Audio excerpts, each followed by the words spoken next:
তো হ্যালো বন্ধুরা, good morning. তোমরা তো দেখতে পাচ্ছ আমি সকাল সকাল উঠে গেলাম। তো বন্ধুরা তোমরা তো জানো একটা আমি চ্যালেঞ্জ দিয়েছি। চ্যালেঞ্জটা হলো 50 দিনের বিল্ডিংটা কমপ্লিট করব। আজকে তার 15 নম্বর দিন। আর আমি বর্তমানে চেন্নাই আছি। আর দেখো জিসিবি চলে এসেছে মাটি ফেলার জন্য। আর আমরা সেদিন বসেছিলাম আর আসমত আর ওর ভাই কাজ করছিল। আর আমাকে বলে গেছিল যে ঠিকঠাক জিসিবিতে মাটিগুলো ফেলছে কিনা একটু দেখে নিস। তাই আমি দেখছিলাম বসে বসে। আর এরা দুজনের কাজ করলো, ভালো কাজ করছিল। তারপর দেখো জিসিবিটা মাটি নিয়ে চলে এসেছে, এখানে মাটি ফেলবে।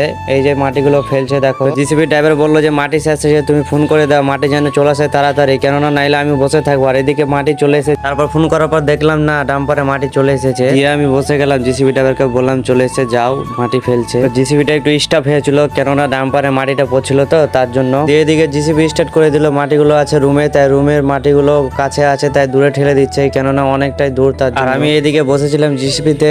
ও ভাই কি মজা লাগছে তাই না, জিসিবিতে বসা আলাদা একটা মজা। আর এদিকে ড্রাইভার কাকুকে দেখো কত সুন্দরভাবে জিসিবিটাকে কন্ট্রোল করছে, সেই লেভেলের কন্ট্রোল করছে, অনেকটাই দেখতে ভালো লাগছে। তো বন্ধুরা ভিডিওটা আমি এখান থেকে শেষ করছি। তো ভিডিওটা কেমন লাগলো অবশ্যই লাইক কমেন্ট শেয়ার করে জানাবে। আর এরকম ভিডিও পেতে আমার পেজটাকে ফলো করে রাখবে। দেখা হবে নেক্সট ভিডিওতে। Tata bye bye.